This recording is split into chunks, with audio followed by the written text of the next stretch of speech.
ನ್ಯೂಸ್ಗೆ ಸ್ವಾಗತ. ನಾನು ಚಂದ್ರಕಲಾ ನೂತನ್ಗೌಡ. ಪಶ್ಚಿಮ ಬಂಗಾಳದಲ್ಲಿ ಮತ್ತೆ ಹರಿತು ನೆತ್ತರು. 3 ಬಾರಿ ಎದೆಗೆ ಗುಂಡು ಹಾರಿಸಿದ ಗೋಂಡಾಗಳು. ಮುಖ್ಯಮಂತ್ರಿ ರೇಸ್ನಲ್ಲಿರುವ ಸುವೇಂದು ಅಧಿಕಾರಿ ಆಪ್ತ ಸಹಾಯಕನ ಹತ್ಯೆ. ಬಿಜೆಪಿ ಸರ್ಕಾರ ಟಿಎಂಸಿ ಗೂಂಡಾಗಳ ದೌರ್ಜನ್ಯವನ್ನ ಸಹಿಸೋದಿಲ್ಲ.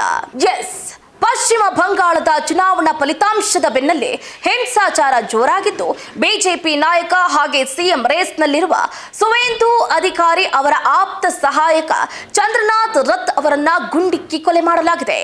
ಘಟನೆಯ ಬಗ್ಗೆ ಬಿಜೆಪಿ ಮತ್ತು ಟಿಎಂಸಿ ನಡುವೆ ಆರೋಪ ಪ್ರತ್ಯಾರೋಪಗಳು ತೀವ್ರಗೊಂಡಿದೆ.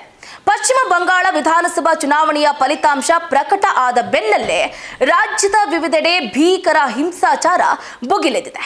ನೋಡಿ, ಬುಧವಾರ ರಾತ್ರಿ ಉತ್ತರ 24 ಪರಗಣ ಜಿಲ್ಲೆಯ ಮಧ್ಯಮ ಗ್ರಾಮದ ದೋಹಾರಿಯ ಪ್ರದೇಶದಲ್ಲಿ ಬಿಜೆಪಿ ನಾಯಕ ಮತ್ತು ಭಾವಿ ಮುಖ್ಯಮಂತ್ರಿ ಅಭ್ಯರ್ಥಿ ಎನ್ನಲಾಗಿರುವಂತಹ ಸುವೇಂದು ಅಧಿಕಾರಿ ಅವರ ಪರಮ ಆಪ್ತ ಸಹಾಯಕನಾಗಿದ್ದ ಚಂದ್ರನಾಥ್ ರಥ್ ಅವರನ್ನ ದುಷ್ಕರ್ಮಿಗಳು 3 ಬಾರಿ ಗುಂಡಿಕ್ಕಿ ಕೊಲೆ ಮಾಡಿದ್ದಾರೆ. ಈ ಘಟನೆಯು ರಾಜ್ಯದ ಕಾನೂನು ಸುವ್ಯವಸ್ಥೆಯ ಬಗ್ಗೆ ಗಂಭೀರ ಪ್ರಶ್ನೆಗಳನ್ನು ಹುಟ್ಟುಹಾಕಿದೆ. ಬಿಜೆಪಿ ನಾಯಕ ಸುವೇಂದು ಅಧಿಕಾರಿ ಅವರ ಆಪ್ತ ಸಹಾಯಕ ಚಂದ್ರನಾಥ್ ಅವರಿಗೆ ಇಂತಹ ಶಿಕ್ಷೆನಾ ಅನ್ನುವಂತಹ ಪ್ರಶ್ನೆ ಮೂಡ್ತಾ ಇದೆ. ನೋಡಿ, ಕಾರ್ನಲ್ಲಿ ಮನೆಗೆ ಮರಳ್ತಾ ಇದ್ದಾಗ ಬೈಕ್ನಲ್ಲಿ ಬಂದಂತಹ ದುಷ್ಕರ್ಮಿಗಳು ಗುಂಡಿನ ದಾಳಿಯನ್ನು ನಡೆಸಿದ್ದಾರೆ.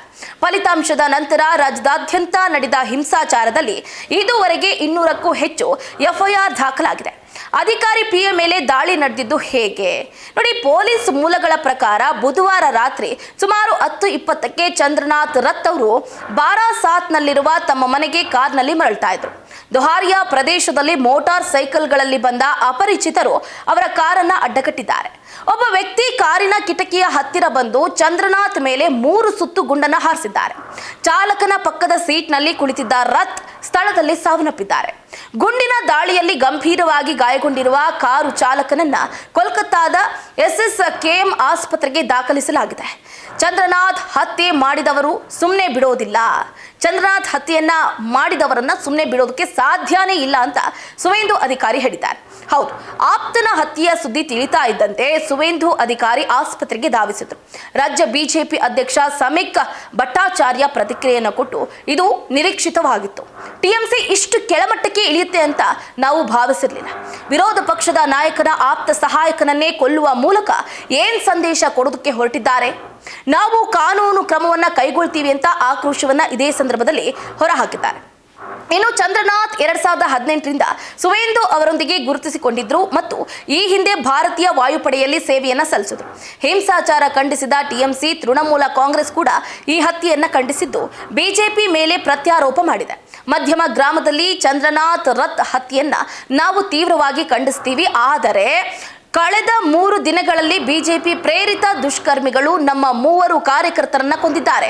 ಈ ಎಲ್ಲ ಪ್ರಕರಣಗಳ ಬಗ್ಗೆ ನ್ಯಾಯಾಲಯದ ಉಸ್ತುವಾರಿಯಲ್ಲಿ ಅಂದ್ರೆ ಸಿಬಿಐ ತನಿಖೆ ಆಗಲೇಬೇಕು ಅಂತ ನಾವು ಆಗ್ರಹಿಸ್ತೀವಿ ಅಂತ ಎಕ್ಸ್ ಸಂದೇಶದಲ್ಲಿ ಟಿಎಂಸಿ ವಿರುದ್ಧ ಆಗ್ರಹಿಸಿದೆ. ಇನ್ನು ಫಲಿತಾಂಶ ಪ್ರಕಟ ಆದ ಅಂದ್ರೆ ಮೇ 4ರಿಂದ ಬಂಗಾಳದಲ್ಲಿ ಬೆದರಿಕೆ, ಹಲ್ಲೆ ಮತ್ತು ಕೊಲೆಗಳ ಸರಣಿ ಮುಂದುವರೆದಿದೆ.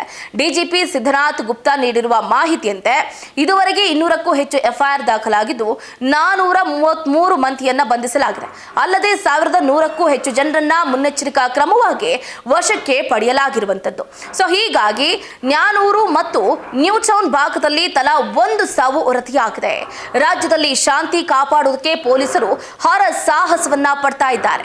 ಏನೇ ಆಗಿರಬಹುದು, ಈಗಾಗಲೇ ಪಶ್ಚಿಮ ಬಂಗಾಳದ ಭವಾನಿಪುರದಲ್ಲಿ ಮುಖ್ಯಮಂತ್ರಿ ಮಮತಾ ಬ್ಯಾನರ್ಜಿಯನ್ನ ಸೋಲಿಸಿದ ಹಿರಿಯ ಬಿಜೆಪಿ ನಾಯಕ ಸುವೇಂದು ಅಧಿಕಾರಿ ಟಿಎಂಸಿ ವಿರುದ್ಧ ಹರಿಹಾಯ್ದಿದ್ದಾರೆ. ನಮ್ಮ ಬಿಜೆಪಿ ಸರ್ಕಾರ ಪ್ರತಿಯೊಬ್ಬ ಟಿಎಂಸಿ ಗುಂಡಾಗಳನ್ನ ತಮ್ಮ ದೌರ್ಜನ್ಯಗಳಿಗೆ ಹೊಣೆಗಾರರನ್ನಾಗಿ ಮಾಡಲಾಗುತ್ತೆ ಅಂತ ಹೇಳಿದ್ದಾರೆ. ಮಮತಾ ಬ್ಯಾನರ್ಜಿಯವರ ರಾಜೀನಾಮೆಯನ್ನ ರಾಜ್ಯಪಾಲರು ನಿರ್ಧರಿಸುತ್ತಾರೆ. ಅವರು ಬಂಗಾಳದಲ್ಲಿ ರಾಜಕೀಯ ಪ್ರಸ್ತುತೆಯನ್ನ ಕಳೆದುಕೊಂಡಿದ್ದಾರೆ. ಪ್ರತಿಯೊಬ್ಬ ಟಿಎಂಸಿ ಗುಂಡಾಗಳನ್ನ ಬಿಜೆಪಿ ಸರ್ಕಾರದ ಅಡಿಯಲ್ಲಿ ತಮ್ಮ ದೌರ್ಜನ್ಯಗಳಿಗೆ ಹೊಣೆಗಾರರನ್ನಾಗಿ ಮಾಡಲಾಗುತ್ತೆ ಅಂತ ಹೇಳಿಕೆಯನ್ನ ಕೊಟ್ಟಿದ್ದಾರೆ. ಏನೇ ಆಗಿರಬಹುದು, ಇಷ್ಟು ದೊಡ್ಡ ಮಟ್ಟದ ಒಂದು ದ್ವೇಷ ಅವಶ್ಯಕತೆ ಇರಲಿಲ್ಲ. ಪಶ್ಚಿಮ ಬಂಗಾಳದಲ್ಲಿ ಈ ರೀತಿಯಾದಂತಹ ರಕ್ತಪಾತ ಆಗುತ್ತೆ ಅಂತ ಊಹೆ ಮಾಡಿರಲಿಲ್ಲ. ಆದರೆ 3 ಬಾರಿ ಎದೆಗೆ ಗುಂಡನ್ನ ಹಾರಿಸಿ ಸುವೇಂದು ಅಧಿಕಾರಿಯ ಪರಮ ಆಪ್ತನನ್ನ ಕೊಂದಿದ್ದು ಎಷ್ಟರ ಮಟ್ಟಿಗೆ ಸರಿ, ನೀವೇ ಯೋಚನೆ ಮಾಡಿ. ಇದಾಗಿತ್ತು ಇವರೆಗಿನ ಅಪ್ಡೇಟ್. ನೋಡ್ತಾ ಇರಿ ಸ್ಪೀಡ್ ನ್ಯೂಸ್. ಸುದ್ದಿ ನಿಮ್ಮದು, ಬೇಗ ನಮ್ಮದು.